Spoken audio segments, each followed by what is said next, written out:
The history of the Buddha. Anathapindika.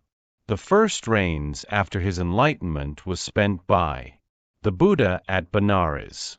The second and third were spent at Rajagaha, in the bamboo grove. Second voice. The occasion was this. The Buddha, the Blessed One, in a single day he had 60 dwellings built. Then he invited the Blessed One and the Sangha for the following day's meal. At the end of the meal he formally presented the dwellings to the Sangha.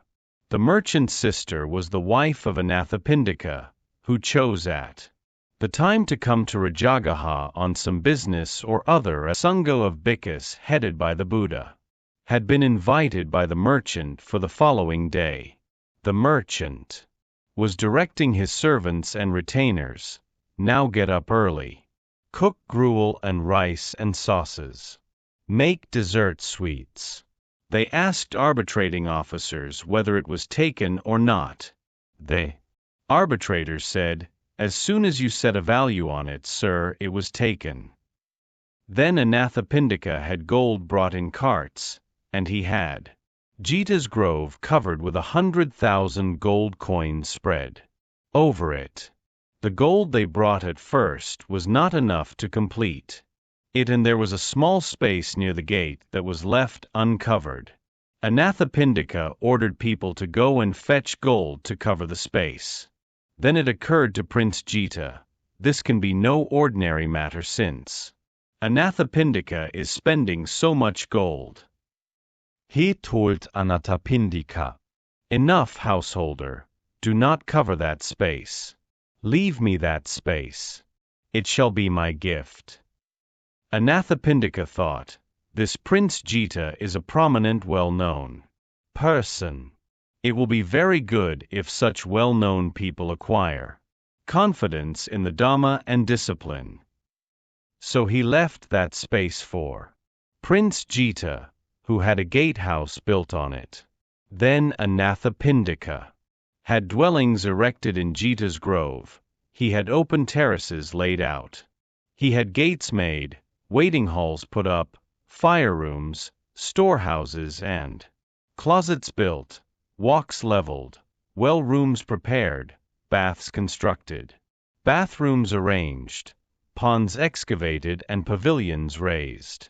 While the Blessed One was living at Rajagaha in the bamboo grove, he was sitting in the open on one occasion in the blackness of the night, and it was lightly drizzling.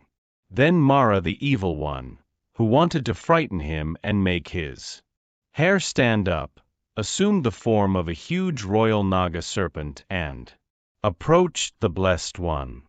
His body was as big as a boat made of a single tree trunk. His hood was as broad as a brewer's mat. His eyes were as big as Kosalan brass plates. His tongue flickered in and out of his mouth like forked lightning in and out of a thundercloud. The sound of his breathing was like the sound of a smith's bellows blowing. Then the Blessed One recognized Mara the Evil One and spoke to him in stanzas. A hermit perfect in restraint lives out his life in lonely haunts. There he should live who has renounced, for that is right for him and for his like. Many are the wild beasts, many the terrors, many the biting flies and crawling things. Yet when a sage is trained in the wilderness, nothing of that can make his hair stand up. Though sky may split, though earth may quake, though beings all feel affright, though men may drive a dagger in his breast, no wakened one will ever turn for help to worldly things, the essentials of existence. Then Mara the Evil One understood, the Blessed One knows me, the Sublime One knows me. Sad and disappointed, he vanished at once. Of bhikkhus headed by the Buddha. A citizen of Rajagaha heard of it, and he offered to provide the money, but Anathapindika refused. And Seniabimbasara, king of Magadha, offered likewise and was refused. Then when that night was over, Anathapindika had good food of various kinds prepared at the merchant's house, and he had the time. Announced to the Blessed One, "It is time, Lord, the meal is ready." It now being morning, the Blessed One dressed, and taking his bowl and outer robe, he went accompanied by the Sangha of Bhikkhus to the merchant's house, and he sat down on the seat made ready there. Then the householder Anathapindika served with his own hands the Sangha headed by the Buddha and satisfied them with different kinds of good food.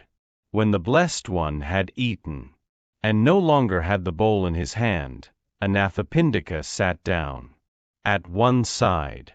He said to the Blessed One, "Lord, let the Blessed One, with the Sangha of Bhikkhus consent to dwell with me at S plus or minus Vath superscript 2. For the reigns. Perfect One's delight in rooms that are void, householder. I know Blessed One, I know Sublime One." Then when the Blessed One had instructed and urged and roused, and encouraged Anathapindika with talk on the Dhamma, he rose from his seat and went away. At that time Anathapindika had many friends and acquaintances to welcome him. When he had finished his business in Rajagaha, he set out for Savatthi. On the way he directed people, "Sirs, make gardens, build dwellings, arrange gifts of food. A Buddha has appeared in the world. He has been invited by me. He will come by this road." Then those people did as he had directed them. When Anathapindika arrived at Savatthi, he looked all round the city for a suitable place, a suitable retreat, until he saw Prince Jeta's pleasure park, which had all the requisite qualities. He went to Prince Jeta and said, "Sir, give me your park to use." The park is not to be given without the sum of 100,000 spread over it. The park is taken, sir. The park is not taken, householder.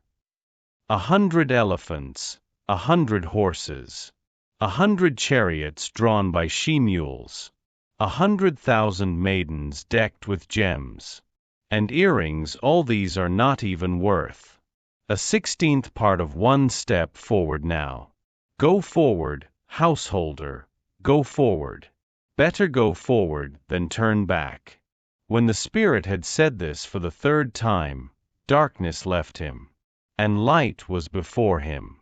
The fear, awe, and horror subsided in him. Then he went to the cool grove where the Buddha was. Now on that occasion the Blessed One had risen early towards dawn and was pacing up and down in the open. ESA Anathapindika coming. When he saw him, he left his walk and sat down on a seat made ready for him. When he had done so, he said to Anathapindika, "Come, Sudatta." Anathapindika thought, "He addresses me by name," and he was happy and hopeful. He went to the Blessed One and prostrated himself at his feet, and he said, "I trust that the Blessed One has slept well. A Brahman true one sleeps ever well, who has attained to full nibbana, whom sense desires leave intact, cooled, without substance of existence. He has rejected all attachments. There is no conflict in his heart. He sleeps in bliss who is at peace, the peace established in the mind." Then the Blessed One gave Anathapindika progressive instruction. While Anathapindika sat there, the spotless, immaculate vision of the Dhamma arose in him. All that is subject to arising is subject to cessation. Then he became independent of others in the teacher's dispensation. He said, "Magnificent Lord, beginning from today, let the Blessed One receive me as his follower who has gone to him for refuge for as long as breath lasts. Lord, let the Blessed One with the Sangha of Bhikkhus accept tomorrow's meal from me. The Blessed One accepted in silence. Then, knowing that the Blessed One had accepted, he rose from his seat, and after paying homage to the Blessed One, he departed, keeping him on his right. The rich merchant of Rajagaha heard, "It seems that the Sangha of Bhikkhus headed by the Buddha has been invited by Anathapindika." So he said to Anathapindika, "The Sangha of Bhikkhus headed by the Buddha has been invited by you for tomorrow. But you are a ghost. I will give you money to provide the food for the Sangha of Bhikkhus headed by the Buddha." Anathapindika thought, "Formerly when I came, this householder used to lay aside all his engagements to welcome me. Now he seems distracted with ordering his servants about. Is there a taking in marriage? Or a giving in marriage? Or is there some great sacrifice? Or has he invited Bimbisara, king of Magadha, for tomorrow with a full retinue?" When the merchant had finished directing his servants, he went to Anathapi superscript 1 IKA and welcomed him. Then when he had sat down beside him, Anathapindika told him his thoughts.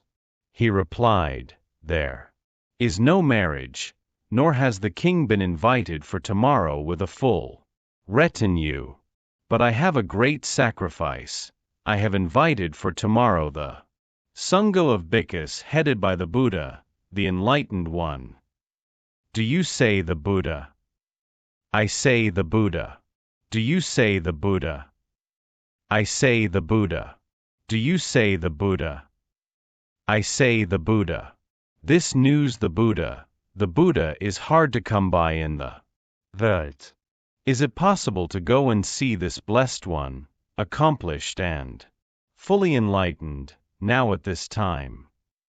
This is not the time to go and see him. You can see him early. Tomorrow.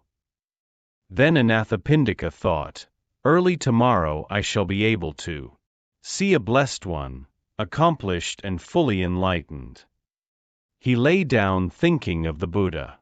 3 times in the night. He got up, fancying it was dawn. Then he went to the S superscript 2 Vaka gate. Non-human beings opened the gate. As soon as he was out of the city, light left him and darkness was before him. Fear, awe and horror arose in him. He wanted to turn back, but the invisible spirit S superscript 2 Vaka made himself heard. Now when the Blessed One had stayed at Rajagaha, as long as he chose, he set out to wander by stages to Visali. When he at length arrived there, he went to live in the hall with the pointed roof in the great wood. People were eagerly getting building work done at that time, and bhikkhus who were overseeing the work were being liberally supplied with robes, alms food, lodging and the requisite of medicine as cure for the sick. There was a poor tailor who thought, this can be no ordinary matter with these people eagerly getting building work done, and the bhikkhus overseeing the work being liberally supplied with robes, alms food, lodging and medicines. Suppose I did some building too. Then the poor tailor himself puddled some clay and made up some bricks, and then he set up a scaffold. But for want of skill he built his wall crooked and it fell down. The same thing happened a second and a third time. Then the poor tailor was annoyed, and he murmured and protested. The sons of the Sakyans advise and instruct people, who give them robes and alms food and lodging and medicine. But I am poor. No one advises and instructs me or oversees my building. Bhikkhus heard about this, and they told the Blessed One. Then He made this the reason for a talk on the Dhamma, and he addressed the bhikkhus thus: Bhikkhus, I allow building work to be formally allotted. A bhikkhu who oversees such building work shall take care to see that the dwelling is expeditiously completed, and he shall have what is damaged and broken repaired. When the Blessed One had stayed at Vesali as long as he chose, he set out to wander by stages to Savatthi. Now on that occasion the followers of the bhikkhus belonging to a certain clique of 6 went ahead of the Sangha of bhikkhus headed by the Buddha, and they took over lodgings and beds thus: this will be for our preceptors, this will be for our teachers, this will be for us. When the Venerable Sariputta arrived after the Sangha of bhikkhus headed by the Buddha, the lodgings and beds had all been taken over. Finding no bed, he went and sat down at the root of a tree. When the night was ending and it was near dawn, the Blessed One got up, and he coughed. The Venerable Sariputta also coughed. Who is there? It is I, Sariputta, Blessed One. Then Queen Mallika told Nalajanga of the Brahmin caste, Go to the Blessed One and pay homage to him in my name. And ask this: Lord, have these words been spoken by the Blessed One? Dear ones who endear themselves bring sorrow and lamentation, pain, grief, and despair. Take note of his reply and tell me, for perfect ones speak nothing untrue. He did as he had been asked. The Blessed One said, So it is. Brahman, so it is. Dear ones who endear themselves bring sorrow and lamentation, pain, grief, and despair. And how that is so can be understood from this. Once in this same Savatthi there was a woman whose mother died, owing to which she lost her mind and wandered mad from street to street and from crossing to crossing, asking, Have you seen my mother? Have you seen my mother? Narrator 2. The Buddha then went on to relate a large number of stories to the same effect, concluding as follows. First voice. And there was once in this same Savatthi a woman who was married and lived with her husband's family, but her own relatives wanted to divorce her from her husband and give her to another whom she did not like. She told her husband of this. He stabbed her to death and killed himself, thinking, In death we shall be together. It can be understood from this too how dear ones who endear themselves bring sorrow and lamentation, pain, grief, and despair. Nalajanga returned to the queen and told her what had been said. She thereupon went to King Pasenadi and asked him, Sire, what is your opinion? Is Princess Vajra superscript 2 dear to you? Yes, Mallika, she is dear to me. Sire, what is your opinion? If a change, an alteration, took place in Princess Vajra superscript 2, would that bring sorrow and lamentation, pain, grief, and despair? Any change, any alteration, in Princess Vajiri would mean an alteration in my life. How could sorrow and lamentation, pain, grief, and despair not arise in me? Sire, it was with reference to this that the Blessed One who knows and sees, accomplished and fully enlightened, said, Dear ones who endear themselves bring sorrow and lamentation, pain, grief, and despair. Narrator 2. The queen pressed the point with the examples of Queen Vasabha, the king's son Vi superscript 1 superscript 3 superscript 1 Abha, herself, and his kingdoms of Kasi and Kosala, in the same manner. Then the king said, Mallika, it is wonderful, it is marvelous, how far the Blessed One penetrates and sees with understanding. Come, give me the ablution water." Then when he had given his blessing, he got up from his seat and went away. The Buddha, who was now staying at Savatthi, capital of Kosala, had come from the country of Magadha, whose capital was Rajagaha. Magadha was one of the two most powerful states in central India at that time. It lay south of the Ganges with its northern border on the river. Its king was Bimbisara, who had already declared himself an adherent of the Buddha.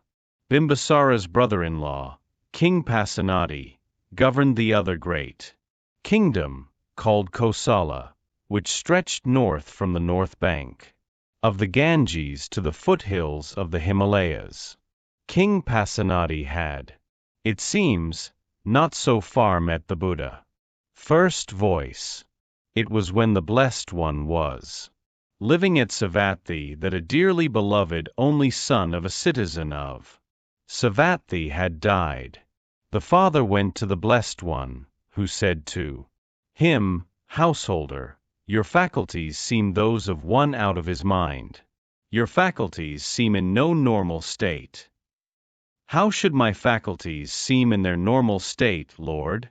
My dearly beloved only son is dead. Since his death, I have given no more thought to my work or my meals. I keep going to the charnel ground and crying, 'My only child, where are you? My only child, where are you?' So it is, householder, so it is. Dear ones who endear themselves bring sorrow and lamentation, pain, grief, and despair. Who would ever think that, Lord? Dear ones, Lord, who endear themselves bring happiness and joy." He got up dissenting and disapproving of the Blessed One's words, and went away. Now on that occasion some gamblers were playing with dice not far from the Blessed One. The householder went to them and related his conversation. They said, "So it is, householder. So it is. Dear ones who endear themselves bring happiness and joy." Then, thinking I agree with the gamblers, he got up and went on his way. This story eventually reached the royal palace. King Pasenadi of Kosala told the queen, "Mallika, what is this that the monk Gautama has said? Dear ones who endear themselves bring sorrow and lamentation, pain, grief, and despair?" "Sire, if that has been said by the Blessed One, then that is so. No matter what the monk Gautama says, this Mallika applauds it. If that has been said by the Blessed One, then that is so." She speaks just like a pupil who applauds, no matter what the teacher says. "So it is, teacher, so it is. Be off, Mallika, away with you." Then the monkey and the elephant said to the partridge, "You are older than us. We will honor, respect, revere, and venerate you, and follow your advice." After that the partridge made the monkey and the elephant undertake the 5 precepts of virtue, and he undertook them himself. And they were courteous and respectful to one another and lived with mutual consideration. On the dissolution of the body after death, they appeared in a happy destination in the heavenly world, so that came to be called the partridge's holy life. Those that reverence an elder are reckoned skillful in the Dhamma, for they have both praise here and now and a happy destiny beyond. Now, because these animals could be courteous and respectful to each other and live with mutual consideration, try and copy them. That you should be rude and disrespectful and live without mutual consideration under a Dhamma and discipline as well proclaimed as this does not rouse faith in the faithless or increase faith in the faithful. Rather, it keeps the faithless without faith and harms some of the faithful. Wandering by stages, the Blessed One at length arrived at Savatthi. There he went to stay in Jeta's grove, Anathapindika's park. Then Anathapindika went to the Blessed One and invited him for the following day's meal, which the Blessed One accepted in silence. When the meal was over and the Blessed One no longer had the bowl in his hand, Anathapindika sat down at one side, and he asked, "Lord, how shall I act about this Jeta's grove?" "Then, householder, you may present it to the Sangha of Bhikkhus, of the 4 quarters past, future and present." "Even so, Lord," he replied, and he did so. Then the Blessed One addressed him with these stanzas. "It keeps out cold and heat, wild animals besides, and creeping things and flies, and chills and rain as well, and it affords protection when sun and wind are fierce. The aim is to be sheltered and at ease, in order to concentrate and practice insight. Gifts of dwellings to the order are praised most highly by the Buddha. So let a man possessed of wisdom, who sees wherein his own good lies, have comfortable dwellings made, and have the learned live in them. He can give food to them and drink, and clothing and a resting place, letting his heart repose its trust in those who walk in righteousness, and they will teach the Dhamma to him, for freedom from all suffering, knowing which Dhamma he here attains Nibbana and is free from taints. Why are you sitting there, Sariputta?" Then the Venerable Sariputta told what had happened. The Blessed One made this the reason to call the bhikkhus together, and he asked them if it was true. They said that it was. He administered a rebuke. "Bhikkhus, this does not rouse faith in the faithless or increase faith in the faithful. Rather it keeps the faithless without faith and harms some of the faithful." After he had administered the rebuke and given a talk on the Dhamma, he addressed the bhikkhus thus: "Bhikkhus, who is worthy of the best seat, the best water, the best alms food?" Some bhikkhus said that it was one gone forth from a warrior noble family, others that it was one gone forth from a Brahmin family, from a householder family, others that it was one who specialized in recitation of discourses, in recitation of the discipline, who preached the Dhamma, who had obtained the first meditation, the second meditation, the third meditation, the fourth meditation, that it was a stream enterer, a once returner, a non-returner, an accomplished arahant, that it was one who had the 3 true knowledges. Still others said that it was one who had the 6 kinds of direct knowledge. Then the Blessed One addressed the bhikkhus. "Once, bhikkhus, somewhere in the Himalayas there was a huge banyan tree, under which 3 companions lived. They were a partridge, a monkey and an elephant. They were often rude and disrespectful, and they lived without consideration for one another. They thought, if only we could find out which of us is the oldest, then we could honor, respect, revere and venerate him and follow his advice." The partridge and the monkey asked the elephant, "How far back can you remember?" "When I was a calf, I used to walk over this banyan tree so that it passed between my legs and its topmost branch scratched my stomach." Then the partridge and the elephant asked the monkey, "How far back can you remember?" "When I was a baby, I used to sit on the ground and nibble the topmost shoots of this banyan tree." Then the monkey and the elephant asked the partridge, "How far back can you remember?" "In a certain place there was a big banyan tree. I ate one of its seeds and voided it in this place, and this banyan tree grew from that seed. So I am older than you. Then King Pasenadi got up from his seat, and arranging his upper robe on one shoulder, he raised his hands palms together towards where the Blessed One was, and he uttered this exclamation 3 times, "Honor to the Blessed One accomplished and fully enlightened." The next incident perhaps records how the king first met the Buddha. First voice. At one time when the Blessed One was living at Savatthi, King Pasenadi of Kosala went to him. He exchanged greetings with him, and when this courteous formal talk was finished, he sat down at one side. When he had done so, he said, "Does Master Gautama claim to have discovered the supreme, full enlightenment?"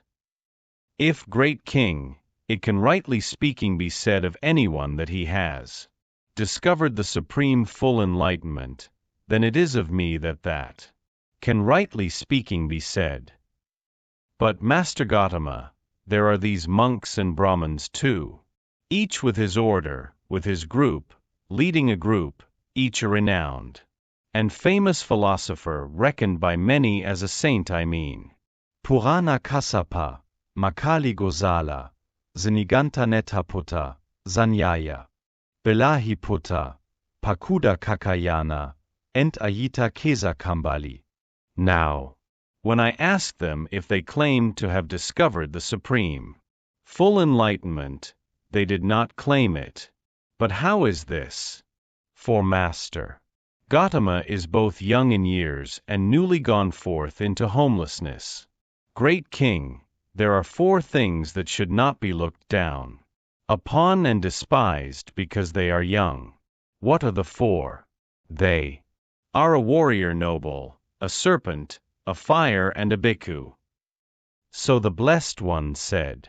The Sublime One having said this, the Master said further, "Let a man not despise and not condemn a warrior youth born in a famous line, for being young. Perhaps that warrior youth may gain despotic rule and be vindictive, visiting the royal vengeance on him. Let him avoid it, then, and save his life. Let a man not despise and not contemn the writhing snake he sees in town or wood, for being young. A serpent travels fast. In many a guise, he may attack and bite a heedless man or woman any time. Let him avoid it, then, and save his life. Let a man not despise and not contemn the black-trailed fire that blazes hungrily, for being young. Then, householder, you should train thus, I will not cling to the I. There shall be no consciousness of mine based on the I. You should train thus." Then he went on to instruct him likewise about the other 4 senses and the mind, about the objects of those 5 senses and the mind, about these 6 kinds of consciousness and contact and feeling, about the elements of earth, water, fire, air, space, and consciousness, about the 5 aggregates, about the 4 formless states, about this world and the world beyond, and finally about all that is seen, heard, sensed by nose, tongue, and body, and cognized, sought after, and accessible to the mind. When this was said, Anathapindika wept and tears ran down his face. Then the Venerable Ananda asked him, "Are you holding back, householder? Are you failing?" "I am not holding back, Venerable Ananda, I am not failing. Though I have long waited on the Master and the meditative bhikkhus, yet I have never before heard such a talk on the Dhamma as that." Such talks on the Dhamma are not given to the white-clothed laity, householder. They are given to those gone forth from the house life.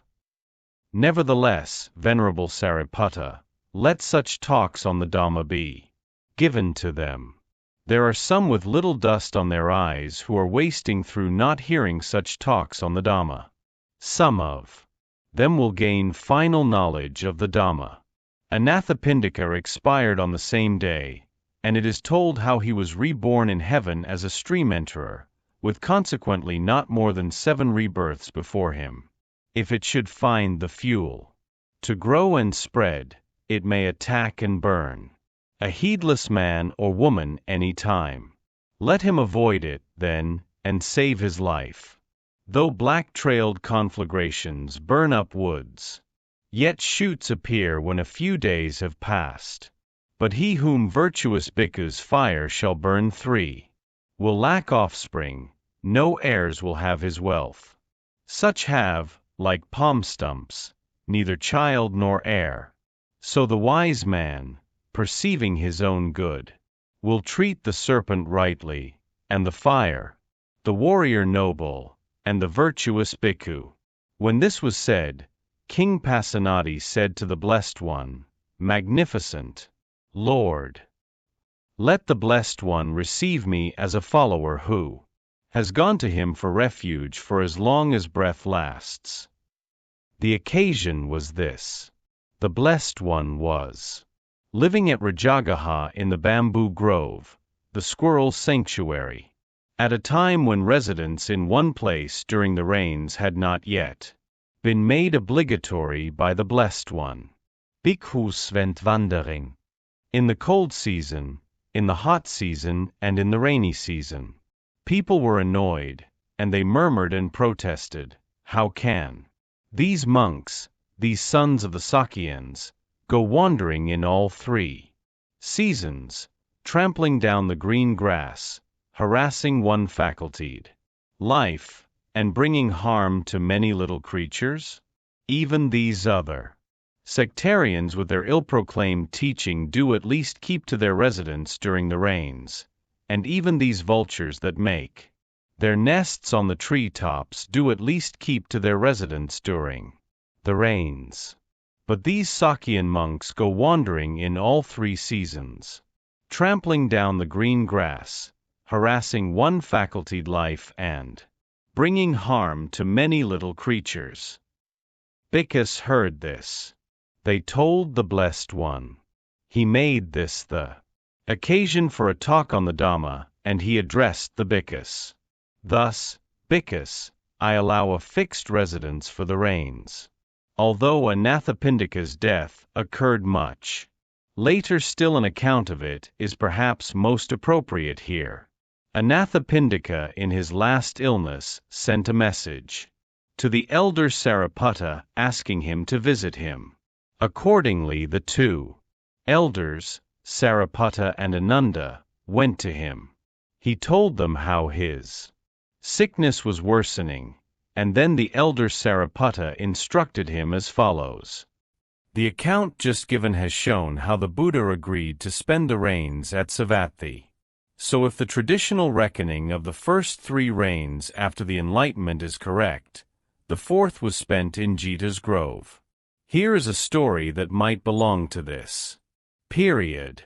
On an occasion when the Blessed One was living at Savatthi in Jeta's grove, Anathapindika's park, the Venerable Nanda, the son of the Blessed One's maternal aunt, told a number of bhikkhus, Friends, I am leading the holy life dissatisfied. I cannot carry on with the holy life. I shall renounce the training and return to what I abandoned. Then those bhikkhus went to the Blessed One and told him this. The Blessed One said to a bhikkhu, Come bhikkhu, tell the bhikkhu. Nanda in my name, the teacher calls you friend. Even so, Lord, the bhikkhu replied. And he went to the Venerable Nanda and gave him the message.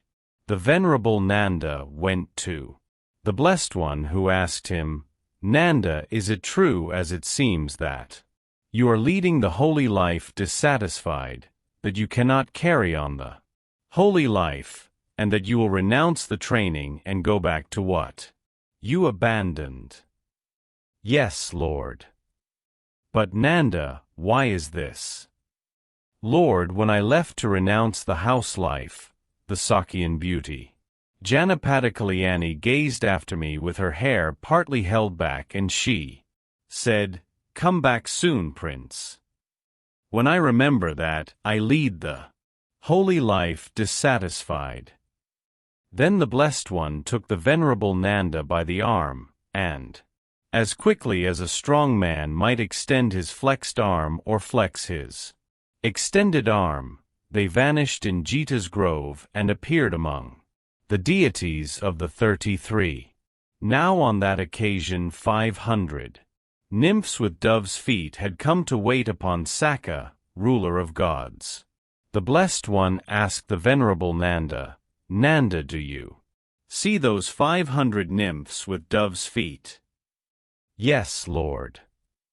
What is your opinion, Nanda, which is more lovely, more beautiful, more alluring, the Sakyan beauty Janapada Kalyani or these 500 nymphs with doves' feet? Lord, the Sakyan beauty Janapada Kalyani is like a scalded she-monkey, with her nose and ears lopped off compared to these 500 nymphs with doves' feet. She does not count at all. She is nothing like them. There is no comparison whatever. These 500 nymphs are infinitely more lovely and beautiful and alluring. Then enjoy the holy life, Nanda.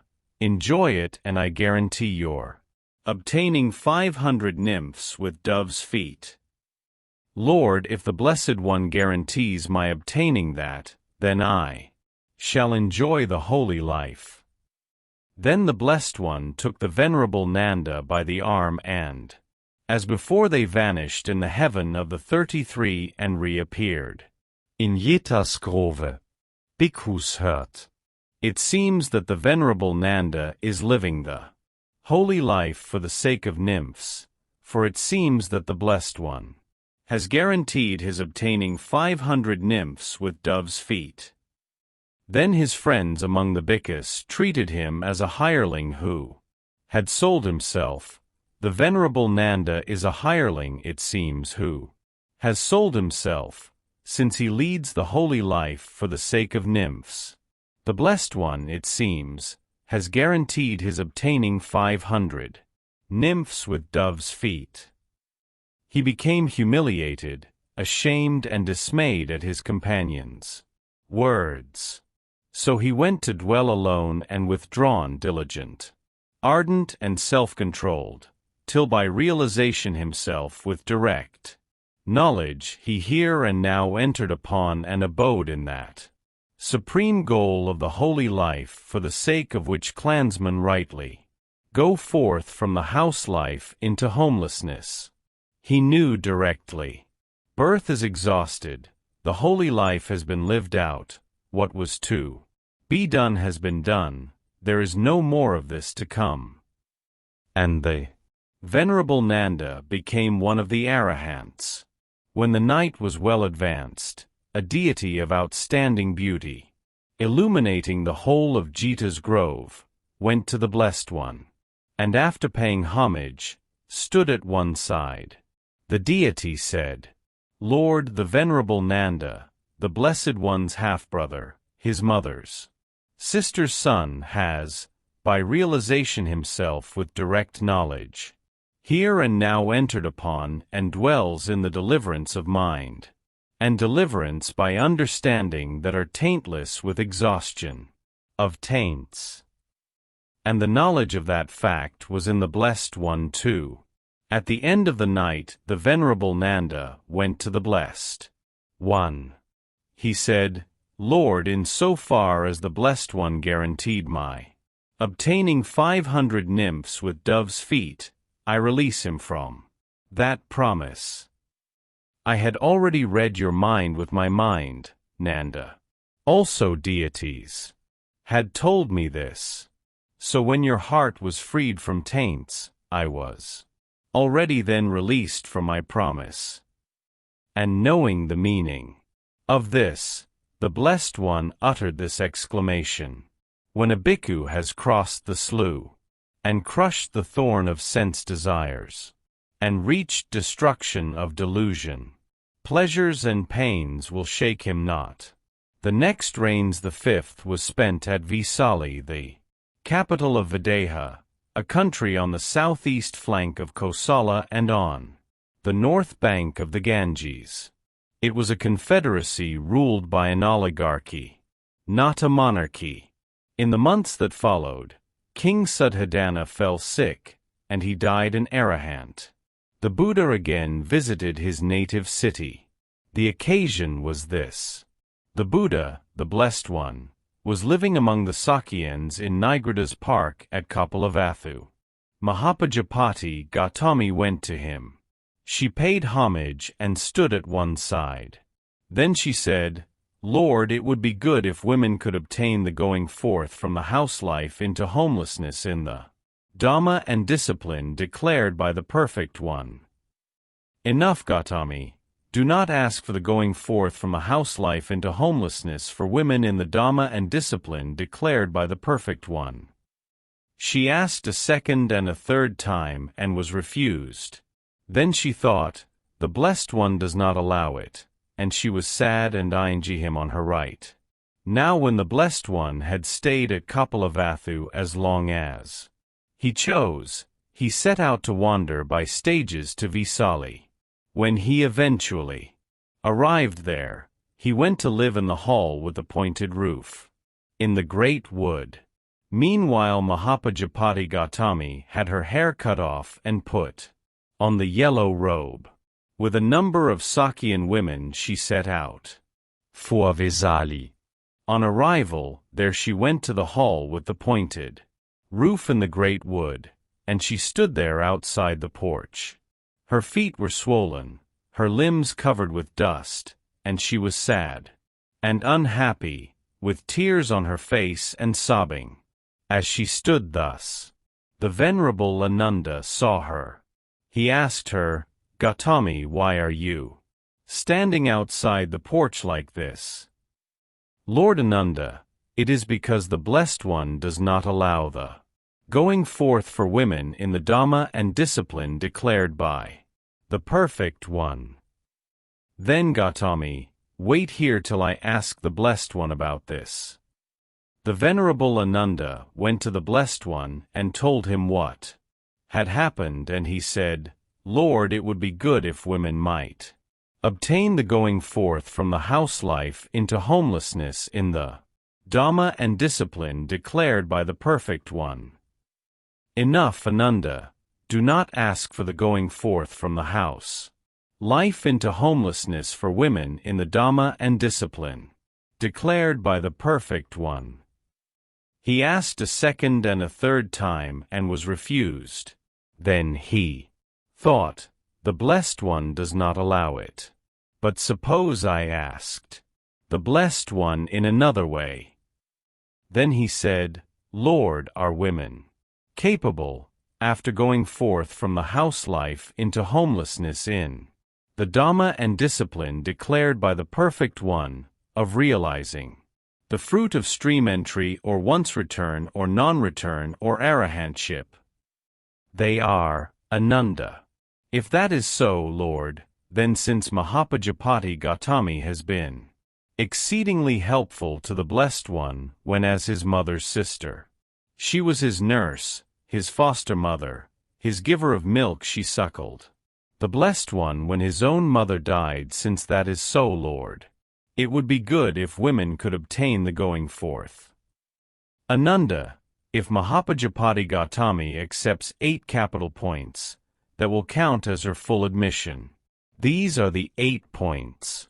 A bhikkhuni who has been admitted even 100 years must pay homage to, get up for, reverentially salute, and respectfully greet a bhikkhu admitted that day. A bhikkhuni must not spend the rains in a place where there are no bhikkhus. Every half-month a bhikkhuni should expect 2 things from the Sangha of bhikkhus: the appointment of the Upasatha day of observance each half-month, and a visit for exhortation. At the end of the rains a bhikkhuni must invite criticism of both Sanghas in the 3 instances, that is, whether anything improper in her conduct has been seen, heard, or suspected. When a bhikkhuni has committed a grave offense, she must do the penance before both sanghas. A probationer who seeks admission must do so from both sanghas and after training in the 6 things for 2 years. A bhikkhuni must not find fault with or abuse a bhikkhu in any manner at all. From today onwards it is not allowed for bhikkhunis to address discourses to bhikkhus, but it is allowed for bhikkhus to address bhikkhunis. These 8 things are to be honored, respected, revered and venerated, and they are not to be transgressed as long as life lasts. If Mahapajapati Gautami accepts these 8 capital points, that will count as her full admission. When the Venerable Ananda had learned these 8 capital points from the Blessed One, he went to Mahapajapati Gautami and told her what the Blessed One had said. Lord Ananda, suppose a woman or a man young, youthful, fond of ornaments, with head washed, had got a garland of lotuses, or jasmine or roses, she would accept it with both hands and place it on her head. So too do I accept these 8 capital points not to be transgressed as long as life lasts. Then the Venerable Ananda returned to the Blessed One and told him, Lord Mahapajapati Gautami has accepted the 8 capital points. She is now fully admitted. Ananda, if women had not obtained the going forth from the house life into homelessness in the Dhamma and discipline declared by the Perfect One, the holy life would have lasted long. The holy life would have lasted 1,000 years. But now, since women have obtained it, the holy life will not last long. The holy life will last only 500 years. Just as clans with many women and few men are easily ruined by robbers and bandits, so too in the Dhamma and discipline in which women obtain the going forth, the holy life does not last long. Just as when the blight called grey mildew falls on a field of ripening rice, that field of ripening rice does not last long, just as when the blight called red rust falls on a field of ripening sugarcane, that field of ripening sugarcane does not last long, so too in the Dhamma and discipline in which women obtain the going forth, the holy life does not last long. As a man might construct and advance an embankment so that the waters of a great reservoir should not cause a flood, so I too have made known in advance these 8 capital points for bhikkhunis not to be transgressed as long as life lasts. When she asked later for instructions about the Sakyan women who had accompanied her, the Buddha directed that the bhikkhus should give them the full admission as bhikkhunis. The bhikkhunis thus fully admitted then claimed that unlike themselves, Mahapajapati was not fully admitted. She appealed through the elder Ananda to the Buddha, who settled the dispute by repeating that her acceptance of the 8 points was the full admission in her case. Later still she went to the elder Ananda asking him for the Buddha to allow bhikkhus and bhikkhunis to pay homage to seniors regardless of which of the 2 communities they belonged to. The Buddha's answer was that no bhikkhu should pay homage to a bhikkhuni. Second voice. At another time Mahapajapati Gautami went to the Blessed One. After paying homage to him she stood at one side, and she said, Lord, it would be good if the Blessed One would instruct me briefly, so that, having heard the Dhamma from the Blessed One, I may dwell alone, withdrawn, diligent, ardent and self-controlled. Gautami, those things of which you know, these things lead to passion, not to dispassion, to attachment, not to detachment, to amassing, not to dispersal, to ambition, not to modesty, to discontent, not to content, to association, not to seclusion, to idleness, not to energy, to luxury, not to frugality, of them you can quite certainly decide, this is not the Dhamma, this is not the discipline, this is not the Master's teaching. But those things of which you know, these things lead to dispassion, not to passion, to detachment, not to attachment, to dispersal, not to amassing, to modesty, not to ambition, to content, not to discontent, to seclusion, not to association, to energy, not to idleness, to frugality, not to luxury. Of them you can quite certainly decide, this is the Dhamma, this is the discipline, this is the Master's teaching.